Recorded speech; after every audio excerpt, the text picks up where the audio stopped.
after all the hype, there weren't any new iPhones, iPads, or futuristic smartwatches unveiled at Apple's annual developers conference. But the tech giant had plenty of big announcements to tell us about, including the company's big step into the future and into our homes with a platform called HomeKit. You can apparently tell your smart device that you're going to bed and your home's doors will lock, the lights will dim, the garage door will close, or better yet, it could start brewing your morning cup of joe when you wake up in the morning. Awesome, right? CNN technology analyst Brett Larson joins me now with more. Good morning.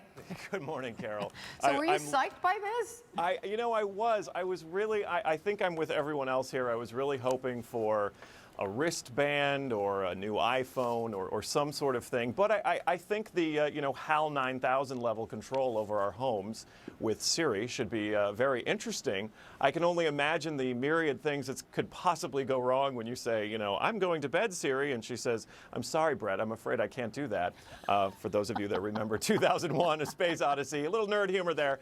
But, I think the peak they gave us under the hood and all the stuff they're doing now with our smartphones is kind of great. I mean, HomeKit is a great idea that's been needed for easily a decade. There are all these companies that make these devices that turn our lights on and off, that let our coffee brew, that unlock our doors, that open our garage doors. It's nice to see one of the larger tech companies sort of take all of that in and make it all work under the tent, as they like to say. Google's trying to do that with Nest and with Nest home automation devices, the thermostat control and the fire alarm. So that will be, some definite competition there.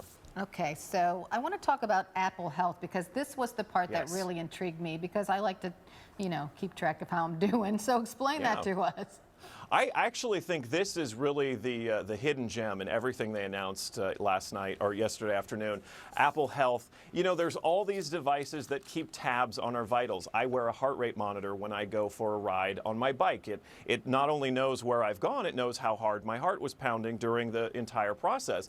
Unfortunately, until now, that's just lived inside of an app. So what they want to do is open all of those apps up to let them talk to one another. So you can have your heart rate monitor talk to HealthKit. You can have your diabetes testing talk to HealthKit. You could have a blood pressure monitor talk to HealthKit. So suddenly, this smartphone in the hands of the right people really becomes a medical device. And I think where this is going to be really great is in elder care and as our parents get older. You can give them these smartphones that they're going to be great for communicating, but also for keeping tabs on their health. And it may actually let you skip those sort of check-ins with the doctor because you're constantly being monitored. Oh, that's awesome. Okay, I'm going to check into that. Brett Larson, thanks so much. Thanks, Carol.